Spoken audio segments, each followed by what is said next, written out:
Ilan sa kanila ay sina Isa-isa ng S. pinangalanan ng mga Calatrava, former diskaya ang mga kongresista na Undersecretary of tumatanggap Office of umano the ng Presidential tongpats. Assistant of the Apat sa mga Visayas nilaglag ng of tinaguriang the King and Queen Philippines, of Flood Control Projects, Congressman mga kinatawan Romulo of ng Pasig Quezon City. City, Sina 1st District Representative Arjo Atayde, 5th District Representative Patrick Michael Vargas, 6th District Representative Marivic Copilar, at former 4th District Representative Marvin Rillo. Agad na pinabulaanan ng mga congressman ang alegasyon. Sabi ni Atayde, hindi siya nag-benefit sa kahit na sinong kontraktor. Hindi rin daw siya kailanman nakipag-ugnayan sa mga diskaya at never niya raw ginamit ang kanyang posisyon para sa pansariling interes. Pero taliwas ito sa ipinost na larawan ng online personality na si Tio Moreno, kung saan nakapost para sa isang picture si Atayde kasama ang mag-asawang diskaya.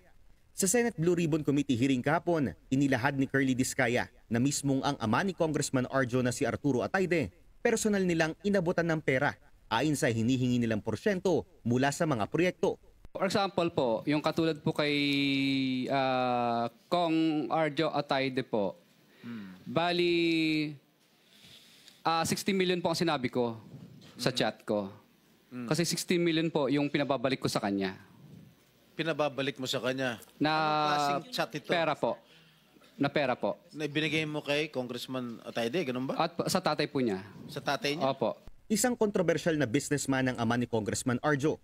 Noong 1992, inaresto siya matapos iturong mastermind ng isang kidnap for ransom group na sangkot din daw sa ilang kaso ng murder.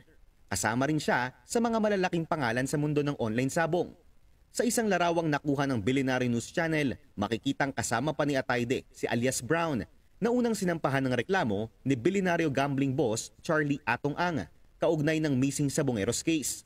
Ayon sa sumbong sa Pangulo website, mayroong 134 flood control projects sa Quezon City mula 2022 na nagkakahalaga ng 5.1 billion pesos.